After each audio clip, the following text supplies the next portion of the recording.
On January 20th, there was a roundtable on Maine people and the environment, and my two guests were there taking part.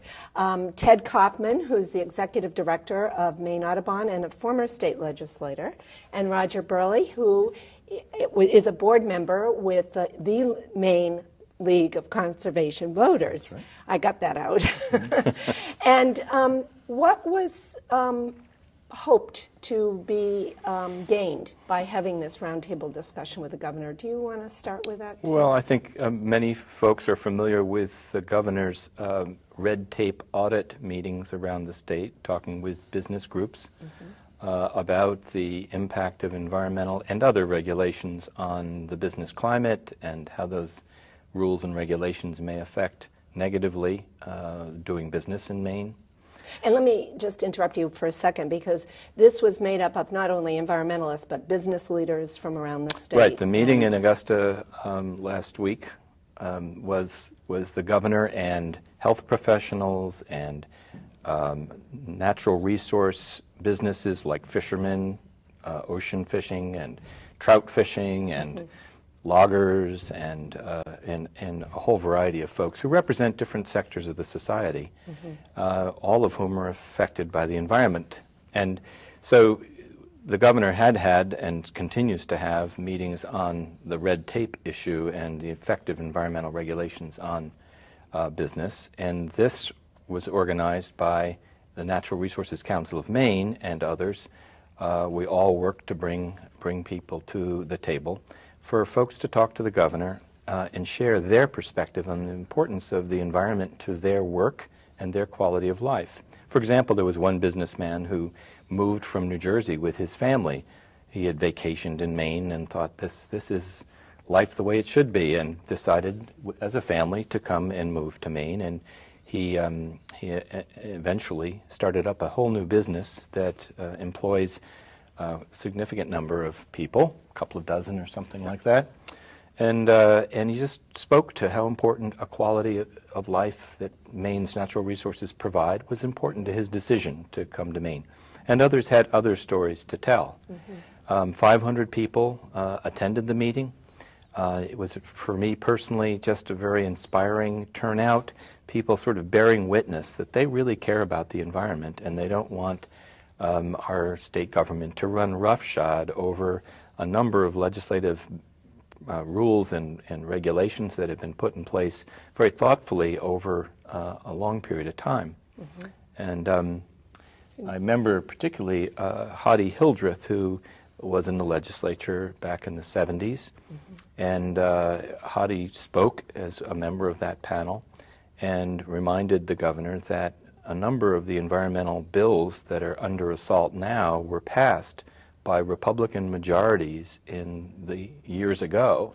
The bottle bill, the Land Use Regulation Commission was created by Republicans, and a number of other initiatives. Site law was pushed by Republicans.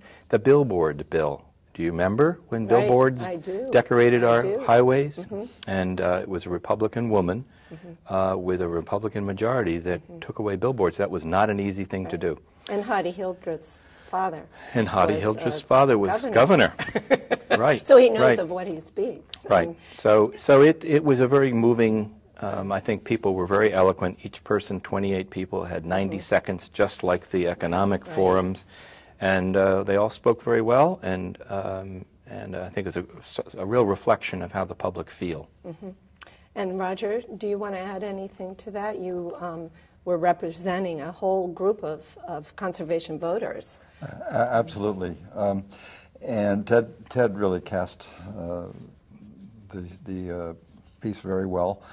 I was taken with, in general, the uniform and universal place from which all these 25 or so people spoke, which is from a business perspective. Every one of them said, here's how the environment affects my business and how it will affect the future of my business. They did not come at this as just tree huggers and stay away from my water, stay away from my air, stay away from my land. That, of course, is what we are concerned about. But they spoke just heartfully and thoughtfully. And a couple of the speakers who really caught my attention out of all of them was a logger and a fisherman from Port Clyde and a logger from way up north, who just grabbed our attention, perhaps more than some of the other folks, and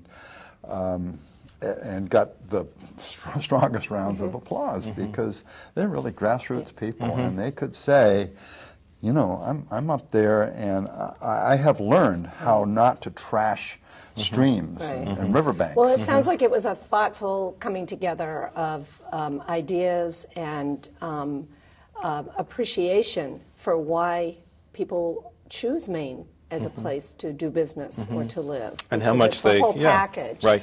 We're going to have to kind of cut this short, I'm afraid. But do you feel that the governor really was listening and that it was a worthwhile endeavor? Well, it's hard to say. It's hard to get into another person's head. Although now this week, a few days after that gathering, the governor's bill has come out with a number of elements that will roll back or reduce the effectiveness of many environmental bills that have been passed over the last 30 or 40 years, and many of those by Republican legislatures. So it's a bit disappointing. I'm hoping that that the legislative process, as those bills are really reviewed carefully, as they had been when they were passed in the first place, that people will think better of making those sort of drastic changes. Right, and I know that you two will be involved, right, along through the next 4 years. Yes, yeah, absolutely. And thank you for that. We all thank you for that. And I'm really sorry we have to cut this short. Maybe we'll ask you back to follow up on this. Yes, we've got years ahead. Great, thank you. Back to you, Tom. Thank you.